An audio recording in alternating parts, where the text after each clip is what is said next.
Greetings, legendary readers.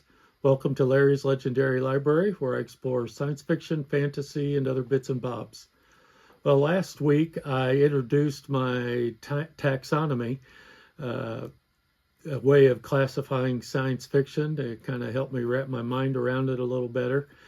And I plan to use that taxonomy kind of alongside my ratings to just give us an idea of what us as readers might experience in these books and just a way of classifying them. And today I want to answer the obvious follow-up question: can the same taxonomy be used to classify fantasy? And the short answer is yes, completely. Not because science fiction and fantasy are the same, but because the taxonomy is never about technology or magic. It's about how a story engages you as a reader. I'll be using the same 7 categories: satire, puzzle, adventure, comfort, wonder, pressure, and philosophical. I'm not going to be creating a fantasy-specific system. I'll be applying the same lenses and seeing what these reveal about these stories. For examples, I'll look back at some of my favorite fantasy books and see where they line up. Let's start with wonder. Fantasy excels at wonder. In fantasy, wonder becomes a mythic depth, ancient histories, legendary powers, and worlds that can feel older than the story itself. An obvious example would be The Fellowship of the Ring, with its history, its language, and the place, the geography, all layered together to just create a sense of awe about that world. More recently for me, the will of the many and the strength of the few certainly delivers wonder through the scale and the mystery and the hidden systems beneath the surface. Wonder fantasy makes the world seem vast and meaningful, and it gives us that sense of awe.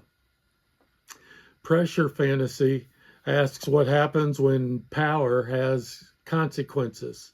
Law, magic, authority, violence, nothing is free. The justice of kings, a perfect example.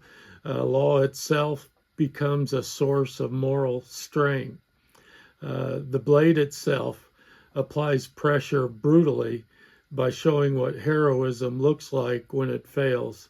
And it also perhaps serves up a side dish of satire. And Lord Fowl's Bane turns that pressure inward, forcing the reader to sit with the character's guilt and responsibility. And then puzzle fantasy, where systems matter. Magic has rules. Actions have logical outcomes.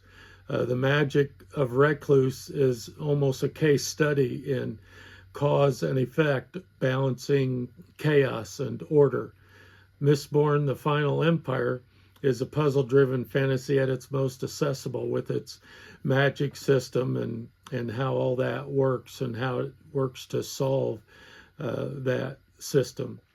The Tainted Cup and A Drop of Corruption uses an investigative structure while still grounding themselves in larger mythic frameworks, trying to solve the mystery. Adventure fantasy prioritizes momentum, action, clear goals, forward momentum. I think of The Song of the First Blade and The Way of Idan. Both lean into heroic movement while still grounding themselves in just a larger framework. Comfort fantasy. Comfort is all about belonging. These are worlds you want to stay in, and that doesn't mean bad things never happen, but it's just still, in spite of the bad things, there's a level of comfort there. Noblestone and the Lost Dwarves is comfortable, warm, and welcoming. And The Hobbit, although I haven't read it yet, I imagine that it would fit here as well. Philosophical fantasy uses myth to ask real questions about identity, responsibility, meaning, and many times deeper meaning under the surface.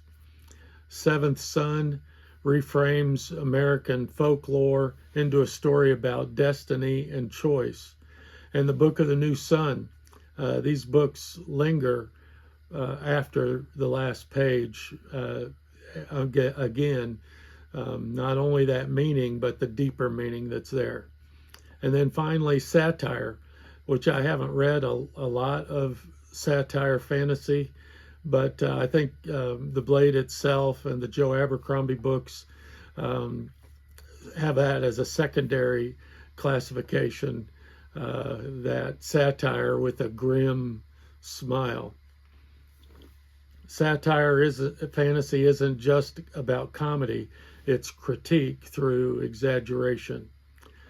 Using one taxonomy for both science fiction and fantasy lets us talk about books without flattening them.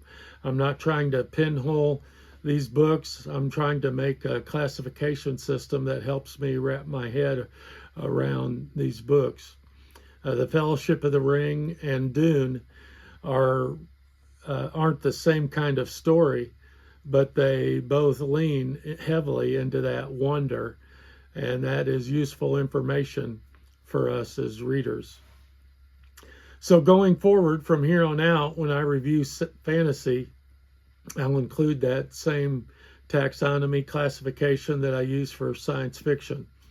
One primary mode I'll mention, and perhaps a secondary mode, not to label the books, but to classify them and to help you find stories that you love. If you haven't seen my science fiction taxonomy video yet, you can check that out and let me know in the comments which of these classifications dominates your fantasy reading. Thank you so much for watching, and as always, stay legendary. Legendary.